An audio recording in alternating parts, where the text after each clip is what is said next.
everybody? Welcome back to the One by One podcast. I'm your host, Obi Omegano. Today I'm sitting down with Jon Osborn, a guy who's a mental performance coach, owns Utah Sports Psych, has worked with a whole host of professional teams from basketball to soccer, other athletics. But man, Jon, I'm glad to have you here. How are you doing? I'm doing good. Thanks for having me, man. I've been a big fan of like the stuff you're doing and what you're creating and whatnot. Love the emphasis in youth sports. You're going there in Oklahoma City. So yeah, I'm happy to be here and have a fun conversation today. Well, man, let's for starters, let's just dive into your background with sports psych from schooling to now. Yeah, so it really started for me like the understanding. So when I was 16, I dislocated my knee and kind of like ruptured my patella a little bit, and so I had a surgery. I missed my entire junior year, and I actually had a really cool experience where I was sitting there on the bench, like wishing I was playing, so mad about all of it, and I had a teammate come out and he was struggling that day, and I just started like talking to him, and as I started talking about, how to get back into the game, what tactics to use, what technical skills, whatever. Like I noticed his demeanor starting to change, and he went out and he played a great second half, and I was like, oh, that's really kind of cool. My coach even noted it. I was like, hey, after talking with you, like Levi seemed to really kind of change around. And so anyway, after when I got into school, that's why I learned that like sports psychology was like a real thing. A funny story. I went and asked my advisor, and I said, "Hey, I've heard about sports psychology. I wondered if there's a program I can pursue." And it's such a new field that the advisor's like, "I don't even think that exists." And I started laughing. I was like, "Well, like I've read some books, and like I know like there's a guy working with the Olympians up in Park City." And she's like, "Yeah, I don't think that exists at all. Maybe just go talk to him." Anyway, so after a conversation with him, he told me, he's like, "Yep, new field, but here are some places where you can go learn and study." And I was fortunate enough that the University of Utah, where I was studying, offered like a graduate program and things like that. So that's where I really got like my formal training and got some really cool experiences. Working underneath some really awesome sports psychs, and it's kind of my first taste in like the collegiate scene and whatnot. And so that was about 10 years ago. And so then I just started my own practice and kind of went after it and got some really awesome help from some people I met in grad school, and learned some really awesome things. And so now, yeah, we're just truly living the dream. Like this is what I love to do. If I told 18-year-old John what I was doing today, dude would lose his mind. Like he'd be flabbergasted at how cool my job is. Well, so today's Tuesday. What does your job look like on a Tuesday? Yeah, on a Tuesday and every day, it's there's a lot of like excitement and there's a lot of change. It's a mixture of meeting with athletes like individually, and thanks to online communication, those athletes are all over the place. I work with athletes up at the University of Alaska, and so we'll do video calls with them. I work with some athletes in Virginia and California, and so every day there's a mix of meeting with athletes individually and kind of working on their individual like mental development and where they're at, and then going and working with a few different teams. After this, I'm going to go talk to like a Division II golf team, and then a cheer squad later today, and then follow it up with a youth soccer program, going and talking about skill of like self talk or something like that. And so it's a mix of everything. So it keeps me on my toes, keeps me curious, keeps me engaged, and so I love it. Can you share what that looks like a little bit on the inside? Are we talking this is a virtual? Is this in person? Do you prefer one or the other? And what do you guys do inside of those? If I was a fly on a wall, what would it look like inside Yeah, of that?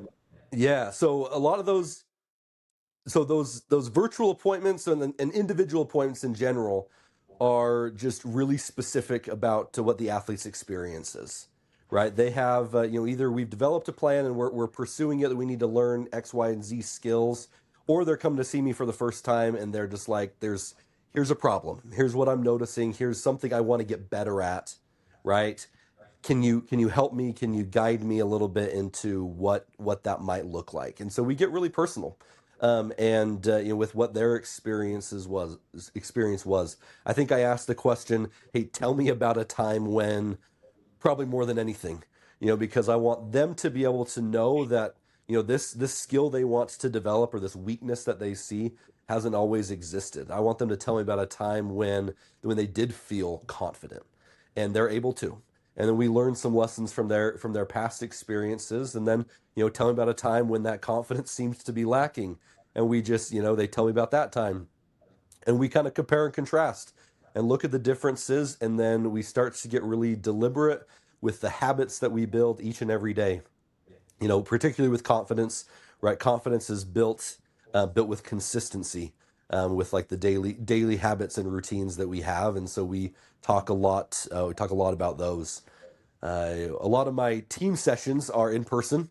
We'll go and grab a classroom at the university, or at the school, or do some work in the gym or whatnot. And so I like to have fun, and so a lot of my team sessions involve like some exercises and some activities.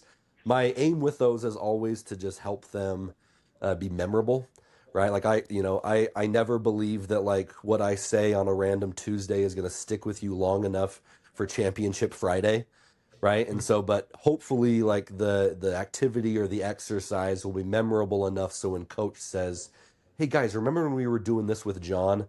They'll be able to latch onto the lesson was, much quicker than needing to remember everything that I said, and they'll remember the lesson and things like that. So I do a lot of those sessions like in person, and helps better connect. I used to have the preference. I used to like prefer in person, and maybe it's still my preference. I like connecting with the people, but online has just allowed me to reach so many others that I wouldn't like get the opportunity to. That I feel like I've developed a skill to be able to connect with people through video work, and but that connection is like so important in my field, and I'd imagine your experience is the same. The relationships you probably had with teammates, coaches, made your career all the better. I would imagine. Yeah, that I think that is one of the biggest things that we gain from sport is that connection, are those relationships. I mean, I look back now and all of my best friends they were all my teammates at one point. You know what I mean? And even to this day, guys that I consider to be some of my closest friends, I haven't talked to in months. But Hmm. the second we get on the phone call, it's like, man, this guy, we're just so aligned. But those were relationships that were built in the trenches. You know what I mean? Like Yeah. built on the worst teams that I've ever been on, in the worst situations, Yep. in the worst countries. With those guys where you're just battling and battling, and you guys are all coming together for one common goal, which oftentimes is not met, is not Hmm. reached. And that's okay. That doesn't mean the lessons that we take from those things aren't any less valuable. So, Yeah. absolutely. One of the Absolutely. things that I say to like a high school team or whatever, I said is like like teams are developed in the weight room, because like that's where the hard stuff is, like weight room in the off season, like that's where your team's Yeah. developed, Yeah. right? When you see a dude like struggling to get his max or struggling to get one more rep up, and you're right there with him, and he sees you struggle right after that, like that's where those connections are built. I was kind of curious. I wanted to ask you, do you like if you look back in your playing career, do you feel like you had stronger relationships with head coaches or with assistant coaches?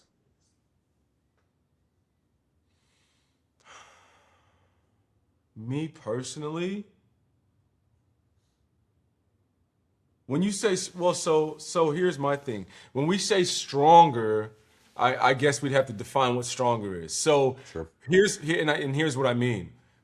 With my assistant coaches, if we were outside of sport, I'm not talking to the head coach. I don't want to see the head coach or talk to him. Yeah. Right? If I go to a restaurant or if I'm out at a game and I see coaches and I see the assistant, I'm like, oh, I'm always talking about the assistant. I'm not talking about the head guy. I'm like, oh, there's what's his name. I'm like, all right. But when it's the head, but on court, in the game, in the realm of sport, I think I Hmm. have a better connection with the head coach. And for me as a player or as somebody who's seen as one of the leaders of the team, Right. I think that is my job to be able to draw that bridge from coach to player.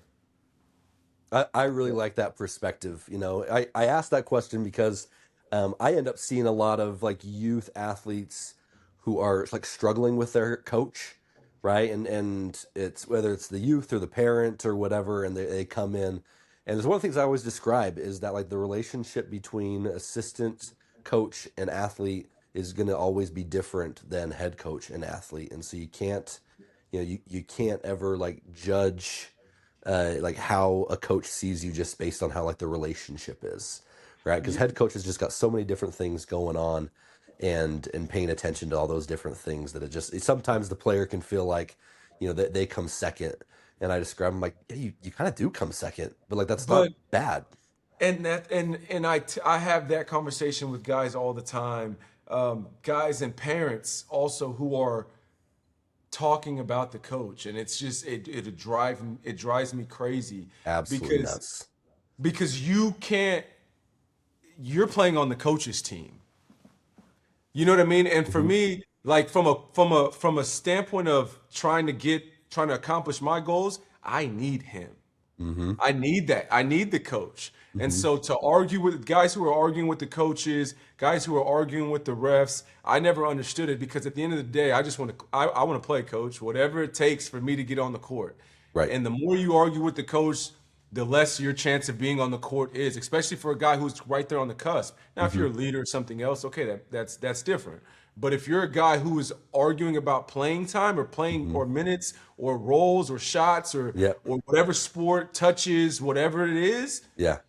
you're in the wrong 10 times out of 10. And Mhm. the parents are I made a video today. The parents are the ones who are driving this, and they're hurting their kids. Yep. Don't It's this pacify the athlete. I didn't grow up that way. Like it Hmm. was when I was a kid, it was always my fault, and like I struggled with that as a kid because I thought my parents and the people around me were trying to, but at the end of the day, they were trying to help me take responsibility. And these kids, I think that's what they need is a responsibility, and the parents are doing them a disservice by owning the kids' responsibility.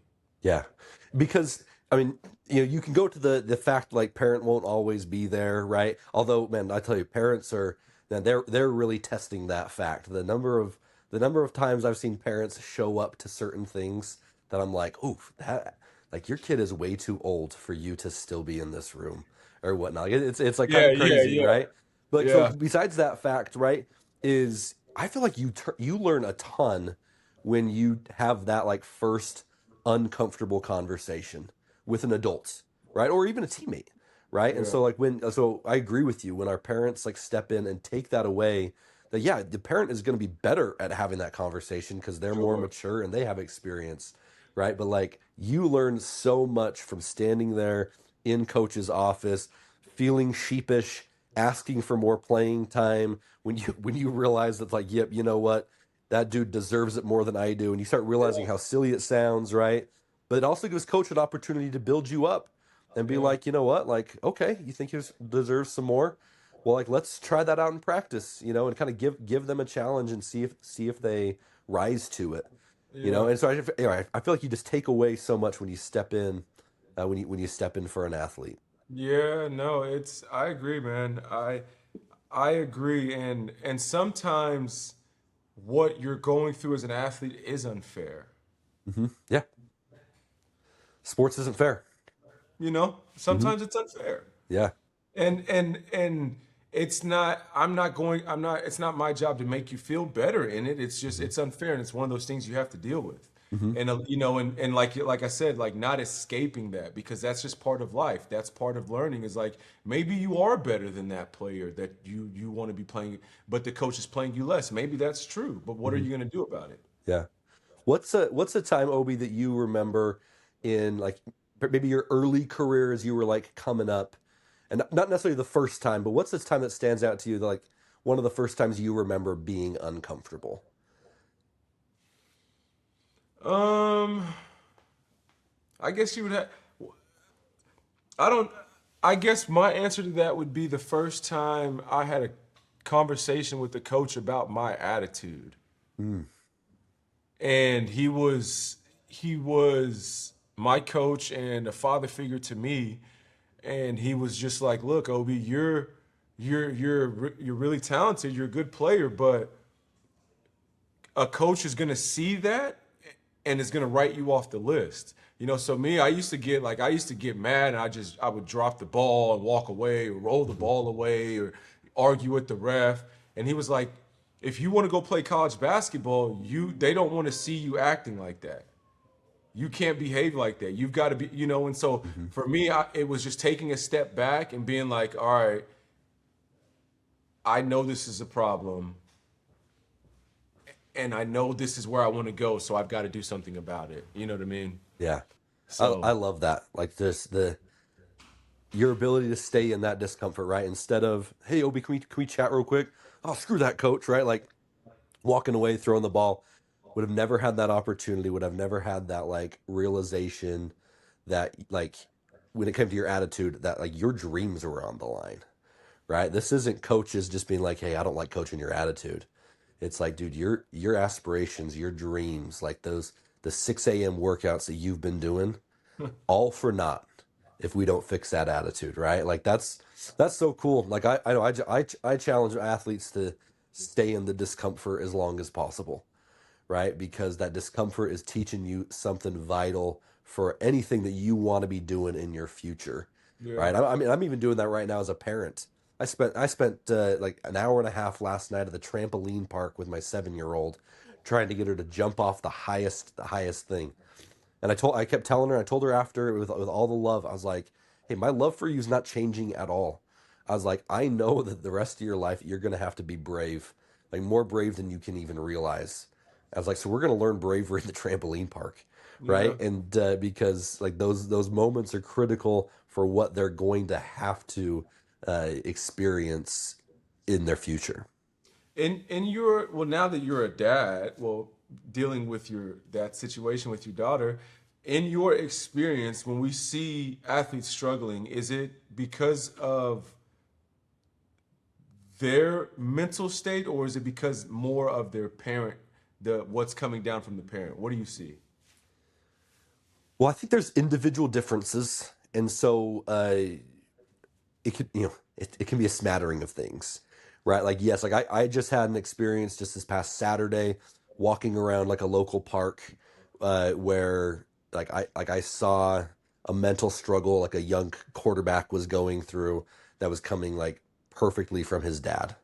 Like your dad was sitting behind him the whole time going through his drills, just like not yelling at him, but like speaking sharply. Like the whole time he was like trying to learn or whatever. And I'm like, man, that's a pressure that like that kid is not benefiting from in any way. Yeah, Because practice here, like the practice they were doing is about like fine tuning some of his like quarterbacking skills. And instead of fine tuning those, he's over there being like, "Oh my gosh, I wish my dad would shut up," or like, "What? I wonder what my dad's gonna think of this. I wonder what my dad's gonna think of that." So I absolutely see it from coming from lots of different sources, not just parents, right? A younger sibling who is running as fast as you now, right? It's like, oof, that's a hard pill to swallow when you're the older sibling and now young gun is like coming for you. I think the biggest thing for me, like the mental state athletes experience, is the fear of failure and knowing that failure is like uncomfortable, that it's hard, that it's yeah, challenging, it's a trial. And they run away from that. They're looking to make things easy. And as they make things easy, like they just end up like losing losing their abilities because they just always just I just need to come up to the line. Just come up to the line, right? Instead of setting the bar here and just falling short time and time again, but they end up getting like better and better and better, getting close to that line. So that's what I would say is I think the fear of failure is rampant in the youth athletes that I work with. so we ended on the fear of failure. That's one of the things that I struggled with a lot myself. And so I'm not versed in that, but I'm very keen to other athletes that are struggling with Hmm. it. You see that very prevalent in today's day in a lot of the athletes you're dealing with? I do, yeah, yeah. And for me, it comes down to like I think the thing that helps the most is understanding like what your definition of success is. And are you like, is that success being defined by others, right? Is it being like, is it being defined by just like the feeling of success, right? Like if I just want to feel like I met a goal, right, then I'm going to lower the bar just so I can reach the goal, right? And so like for me, that's what it is that I see the most, right? Is they've determined, hey, I'll be successful if I get a Division I scholarship, right? And like, I mean, I'm not sure what you see or whatever, but like I watch a lot of basketball, and there are a lot of Division II games that I watch that are far more skilled and far more competitive than a Yeah. Division I game, right? I'll let you in. So that's where you see it says one by one. That's where that name came from. Did Was it? defining success by my own terms. So, and yeah, I told you I've struggled. I had 5 surgeries, right? So Right. during this time, I had 4 surgeries in 2 years, and I mean, ACL, bilateral fasciotomy, torn labrum in my shooting shoulder. I had all these surgeries, and I was just like, I don't know if I'll ever play again. And the mental strain that going through, had a really good season freshman year Mm-hmm. in college, transferred, sat out, Mm-hmm. came back, was having a good year, 3, 4 games in, torn ACL. So now I missed 2 years in a row. Mm-hmm. And so I'm thinking to myself, like,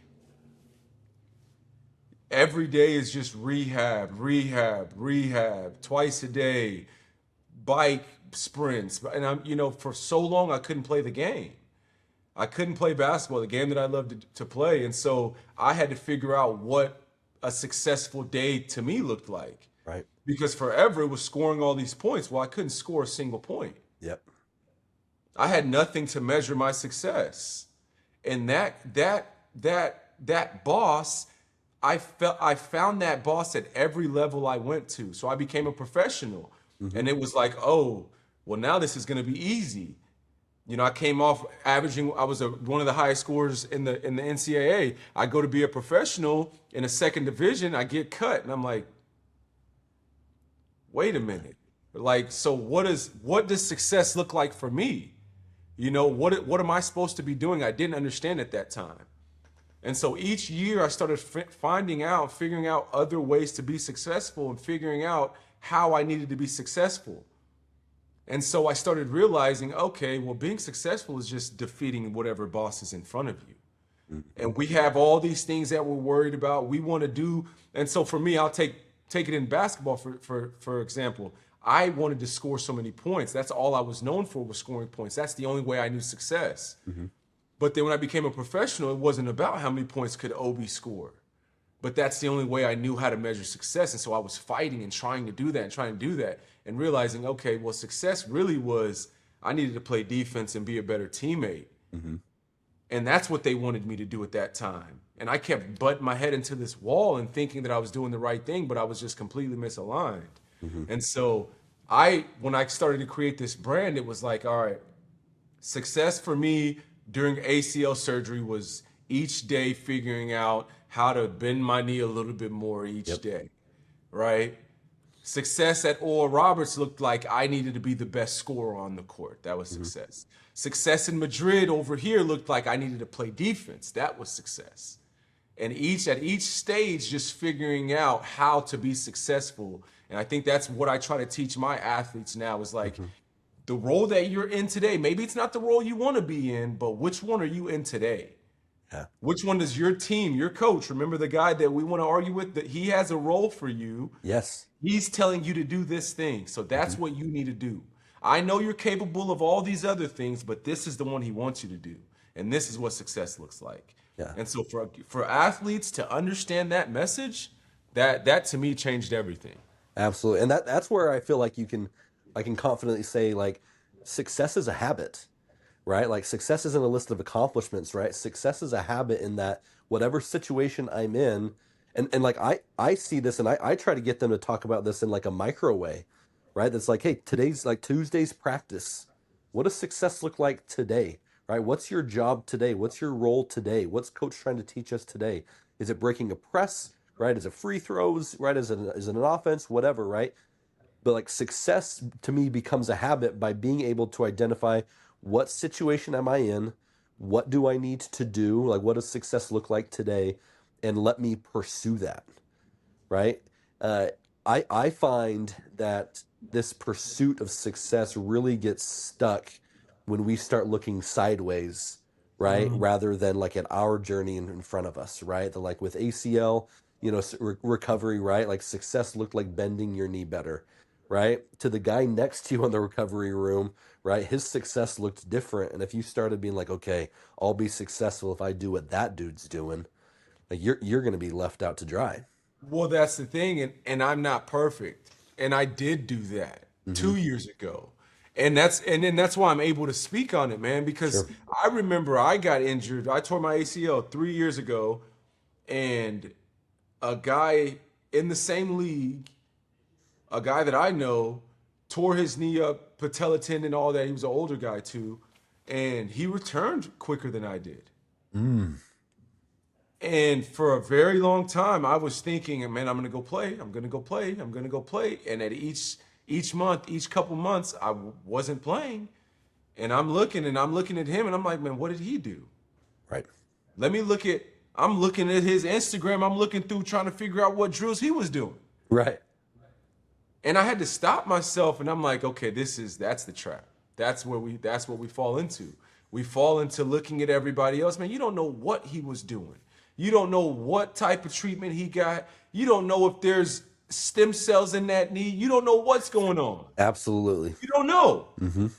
You know what I'm saying? And so we do that every day. And social media is the worst about it. We do that every day. We'll go and we'll look at all our favorite highlights and man, I want to do that. It's like, but you don't know what he's been doing. Right. You know what I mean? And so just staying focused on your journey, it's been the biggest eye opener to me. Is like, man, you're winning if you say you're winning. If you're Right. doing the things that you need to be doing. Hmm. Doesn't matter what they're doing. Yeah. I love that perspective and that take on social media, because like social media is such a tool for athletes today, right? To be able to get themselves like exposed, right, or get themselves connected to to certain people and to leagues and coaches and things like that, right? But I made the joke like a few like a month or so ago. I made a reel that went viral or whatever, first one, and I started joking with people, and they're like, "Hey, man, I saw your reels really taking off." I'm like, "You didn't see that I have like 12 really bad takes. Yeah. Like there were 12 there that were just absolutely awful, Yeah. right? And you didn't see that, right? And so we don't see the awful practices done by others because they don't want the coach to see it, right? And so they're not sharing that. And so yeah, if we start looking sideways, we're only going to get half the picture, maybe not even half. We're only going to get a partial picture of what that pursuit really looks like, right? And so I think it's just so important for us to keep our eye on the prize, define like what success looks like for us for the situation that we find ourselves in. One of the things I love that you said was that coach that we argue with, right? Like they have a role, they have a thing they need you to do that fits in this beautiful orchestra of all of these teammates, and like they have this vision in their mind. If I can get each of these guys to do this job to this level, like this can be beautiful, right? And if even one of those players like slacks or changes their role, or fights their role, the whole orchestra falls apart, right? I feel like coaches do a great job, or can do a great job of providing athletes with clarity. Mm. Clarity is one of the things that I think helps an athlete absolutely thrive, is when they know like, hey, I don't have to decide over here, do I need to do this? Like when a coach can provide, like I want you to do this, right? Like in Madrid, when coach says, like it says, Obi, like I just want you to defend and rebound. And that Yeah. changes things for us, right? So instead of me thinking about all these other things that I'd like to do, or I need to be doing, or I used to be able to do, right? It's like, hey, no, this is clarity, and now you approach that or attack that job or that role with all of your conviction, right? And Because like that's what you need. and what I've learned, two things like that have gotten me to that level. One is when you get there, what you see on Instagram, you get to know, you see that everybody's dealing with the same thing. Everybody. You see that everybody's like some of the best teams I've been on, the best teams, those guys, like you see those guys behind the, you know what I mean, behind the social media, they're just normal people dealing with the Normal same people. things you're Hmm. going through Hmm. on the same level. You know what I mean? And so not getting distracted by other people is one of the biggest takeaways for me. One of the biggest takeaways for me. And kids these days, I see them dealing with that all the time. And so um, that's one of the things that I harp to them and their parents about is you don't know what those people are sacrificing to get to where they are. And first thing, like you said, is communicating with the coach. So another thing, when you realize everybody has a role on this team, the coach as well. And at the professional level, I learned he also has a role. He's being told what to do by that guy. So, Yep. and he's just like, please, Obi, do your job so that I can say that I did my job. Right. You know what I mean? But Hmm. you're so focused on your job, you're so focused about getting more, getting whatever you want out of it that you don't understand it's all just a trickle, it's all a trickle down like an orchestra. So Hmm. there's not it's not a slight on one person. These are all pieces to a puzzle. So that's one of the biggest takeaways. One of the speaking of us all like working together and things like that. One of the interesting things I've noticed in my career, because probably the most common thing that I hear when an athlete comes to me is like, hey, tell me what's been going on. Well, in my most recent game or whatever, I just really started getting in my head. And like I hear that phrase all the time. I could go talk to a group of 500 athletes and say, hey, how many of you guys have felt like you've been in your head at some point? And I will get 500 hands. Like it is the most universal feeling of an athlete has had. Like I know it, they know it, we all know it. And but what I noticed an interesting thing is I've never had an athlete who is at the same time been in their head and is being a great teammate. Those things happen mutually exclusively, right? Okay. So one of the easiest ways for me to get out of my head, right, is to go be a great teammate, right? And so when you mentioned like coach is a part of the team, right? Like we think that he like owns the team or runs it. It's like no, no, no. He's playing his role, Yeah. right? So if I have an athlete having a hard time with their coach, I'm like, I know you want to blame him, right? And maybe obviously we hear some stories like there are some coaches that deserve some blame, Sure. right? Sure. But for 98% of the time, right? Like having that conversation of like, let me just throw this at you. What would it be like to be a great teammate to your coach? Yeah. Like what do they need? Like Yeah. what can you do to be a great teammate to them in practice, during a Yeah. game, in Yeah. halftime locker room, right? Yeah. But like the cure to you being in your head is for you to start looking around the room thinking, how can I serve them?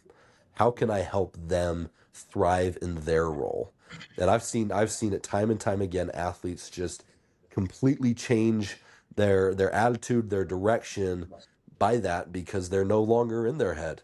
That it doesn't mean that we lose our skills, right? When I focus on him and helping him be better, right? I go be a great teammate and allows me to show my skills and for me to be, to me to excel as well. But that's an interesting That's thing that I've seen over my career. that's so fruitful, man, because like being in that situation, I so many times have I came in the locker room and my average is 20 and I've got 4 points at halftime. And I'm like, man, got a hole to dig up. And you know what I mean? And you get back in the return in the second half, and you might start slow. And so many times I've been like, you know what? Forget about what I have going on. Like that's the only time that I get out of that is you've got to go help somebody else. Go be a good teammate. The times that I've just conceded and been like, okay, I'll just go, you find yourself fighting back, battling back, giving yourself an opportunity. And so it's hard to explain those things, man, but I can genuinely say I've been in those situations where the only thing that's had me helped me come back is is just getting outside of myself and saying, let me go clap. Let me just clap and cheer and stand up. I'm on the bench. I'm angry on the bench. Let me just stand up.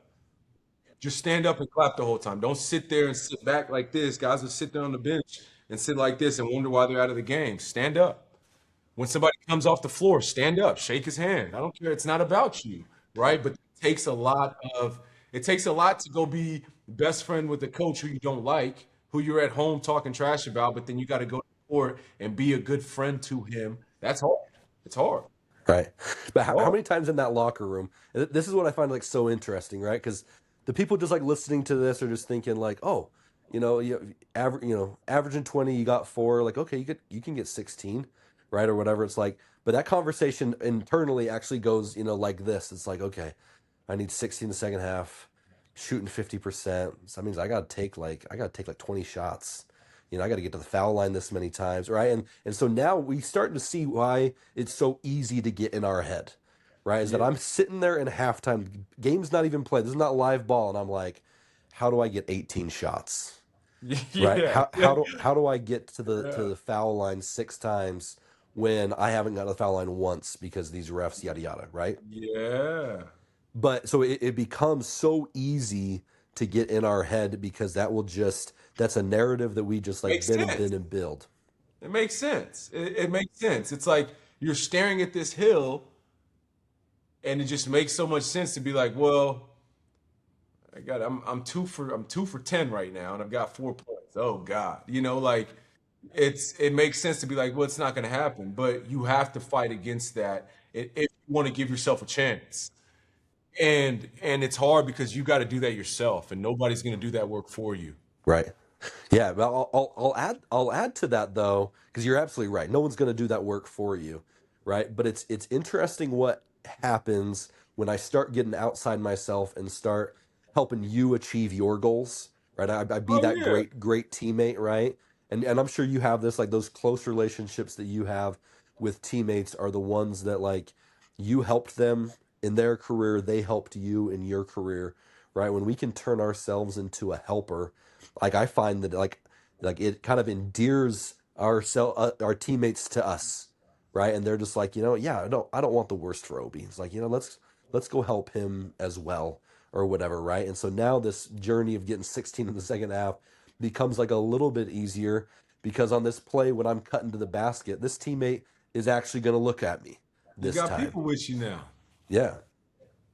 You got people with you now. See now it seems a lot more feasible. It's like, oh well, it's not just one. It's just not just me. I've got 5, 10 guys with me now, right? So now it's doable. But that's that is I think the mental side of sports is so important and so overlooked. Um, and I'm not. Why do you think that is? I think that it's one of the reasons is I think people think it's harder to train, right? That it's like I can, and one of the things I like to say is like we coach how we were coached, right? And so like I was coached, by my dad, and he was coached by his dad. So am I Yeah, actually being trained with 1930s ideals? yeah, You know what I yeah, mean? yeah. And so I think that it's just like, hey, I don't know how to train, focus. I do know how to train like free throws, so let's just go do that. So I think there's an element that people think that it's like, and maybe it's true. Maybe it is easier to train our physical skills and whatnot. Um, the other part that I see a lot is I think a lot of people think that it's inherent. You're either mentally tough or not. You're able to focus or you're not. You're selfish or you're not. You're a great teammate or you're not. And we kind of paint it as this like black and white picture. And the reality is that's just not true. Like we have like a whole host of experiences. There's a whole host of athletes that like talk about how our mental game can like literally be trained. And so I think that's one of the those are a couple of things like stand out to me as to why like there isn't the emphasis. But I'll tell you, it's certainly growing. The So the number of people who are now cognizant and even like old heads, right? Who are like, I've been coaching 50 years. I've never really thought about bringing a guy in, but you know what? Like, it seems to help or whatever. And I'm like, Yeah. there we go. It's changing. Yeah. That was my next thing is like, do you see it do you see it coming to more sports teams? Do you see it? Do you see people coming around to it more and thinking that they need it just as much as they need something like weight training or something like that? Yeah. I definitely see it. I definitely see it growing. And I think it helps when they hear from someone like me when I say that, like, it's not like we don't need to train our brain as much as we're training everything else. Like I get asked the question a lot, like, what percentage is physical, what percentage is mental? And I don't answer that question. I answer it a different way where our mental game cannot make up for the lack of a physical game, right? Like I can't like focus myself into becoming a better 3-point shooter, Right. right? I got to go put the reps in, right? But if I don't, like, if there isn't a place for me to train the brain, then it doesn't matter, right? There's a great Mark Twain quote: "A person who doesn't read has no advantage over the person who can't read." Right? And so I tell you, like the person who can't make a free throw under pressure has no advantage over the person who is not even in a pressure situation. Yeah. They have the exact same ability in that moment, Yeah. right? And so, like, I talk to athletes all the time about, you are spending 95% of your time acquiring your skills, skill acquisition, right? I need you to come see me or work with me for 5% so that we can work on your skill accessibility, so that you can access your skills when you need them. In a Mm. pressure situation, in a situation where you're down, when the deck is stacked against you, can you access those basketball skills, or whatever skills? Can you access them when you need them?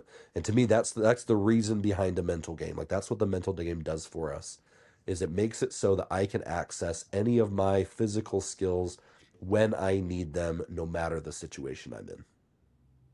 Wow. That was beautiful. That was like a mic drop, man. Do you have any other questions for me? Yeah, I have one that I'm really excited to ask you, and I know we're out of time. I'm No, go really ahead. curious to know from your experiences what um like kind of a two-part question. What are the things that most people would be like surprised to learn about, like, the highest levels of sport like you've been in? Like meaning, the middle schooler, who's just like, thinking about maybe trying to pursue being great at something or whatever. Like, what's something he'd be Yeah. surprised by? And then I'm curious to know, in your experiences with really great and really average, like, what's the separator? What separates someone from who's going to be able to, like, what's the it factor, right? What's going to make someone like, okay, you possibly have it? Like, what does that look like from your eyes? The ability to respond to whatever life is throwing at you. That's kind of how I see it. And it doesn't it life never goes the way that we set it out to go. It's always going to go a different way. But you're always going to have a response, and that's all you can control is your response to that. And so that's what I like to lean on, man, is trying trying not to label situations as good or bad. It's just a situation. It's the card that you were dealt, and it's your job to deal with it. And not trying to tell yourself anything about whatever the situation is. Just putting your best foot forward. The second question was, the first one? What should I say? What was it? Remind me what the first one? What would a middle school athlete be Oh, surprised to y- learn yeah, about professional or highest level sports? man. I look at the levels and I look at where I've been and I just think those guys are the same guys as the people you're around. They're just the same people. They do the same things. And the most shocking thing I can say is like, man, those guys cry too. I Like love that, dude. That might be my favorite thing you said today. those Those guys guys cry cry too. too, man. And that's like that's what people don't get is those guys cry. I mean, them guys up there are struggling with and don't have the tools you think they should have or would have. You know, some of those guys, and I mean, some of them guys are my best friends. We all grew up in different ways, man, but you're dealing with guys who, you know, don't have the skills that you would think that they should have or they would have, being that they're NBA athletes or professional athletes, and they're looked at have they were once the same age as you were, man, and you know what I mean. So I don't. That was the biggest change for me coming back from the Olympics and coming back from being a professional and being like, man, being on teams with some of the same emotional, um, some of the same emotional situations that we deal with that my high schoolers or professionals or college are dealing with. I'll say it like that. I don't want to get too much into it, but you get what I'm saying. It's just it's very similar, and the difference is very small. And so, if you want to reach that level, you're not far off. It's the difference between the work level, the work ethic. Yeah, that's awesome. I love that. Last one. I know we got to go. No, go ahead, go Last ahead, go one. ahead, go ahead, go ahead. Whose mentality are you taking in your first pick of the draft?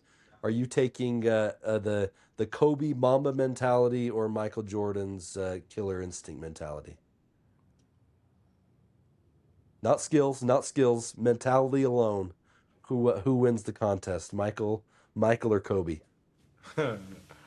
Ooh, wow. People might kill me for this one. Ah, I'm gonna go.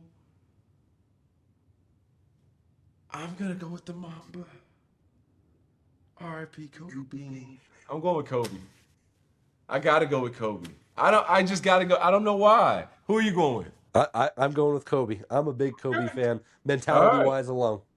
All Um, right. uh, I'm going with Kobe. I think that mhm. I haven't seen one like it. I haven't seen another one like it, and I Yep. witnessed it kind of firsthand. So Hmm. it weighs a little bit heavier on my heart. Sure. Yeah. No, I'm the same way. Like I love what he stood for. I love the way he approached things. Like, I find like MJ stories are so fascinating to me as well, or whatever. But there's like when I hear a Kobe story, I'm like, ooh, like that hits differently to me. And Can yeah. Can I ask you a quick side question? Did you do something about did you were you doing something with social emotional learning? Well, that's it, man. I appreciate that for me was very enlightening, man, because obviously you're doing something that's so close to what I want to be doing. What I want to be doing, honestly, working with teams, working with individuals, helping them on the mental performance side. So it was very insightful from that perspective for me. So I really, man, I appreciate you Hey, for you coming bet. on. I'm glad that you reached out. I'm glad we were able to do this. This was a good, and like it was awesome for me. Like I love being able to pick the brains of people who've been in the room, and who've been there, seen it. Loved hearing about your struggle with injury and the perseverance through that whole thing. I think I loved our talk today about like redefining like success based on where like what part of your journey you're at. Like that was awesome. So Yeah. thank you for me as well. That was cool. Yeah, man, absolutely, man. Yeah, that's kind of where I stand, man. Just redefining success on your own terms. How can people stay in touch with you? People want to reach out. Find me on Instagram at Utah Sports Psych. We're growing. We're posting all the time. Trying to help out everywhere we can. Had somebody from New Zealand reach out just the other day, and I love social media because we're finding ways to reach new people who've got the questions, and we're hoping to find the answers. So that's the best way. Reach me out on Instagram at Utah Sports Psych. All right. Well, Jon Osborn, thank you so much for coming on here, man.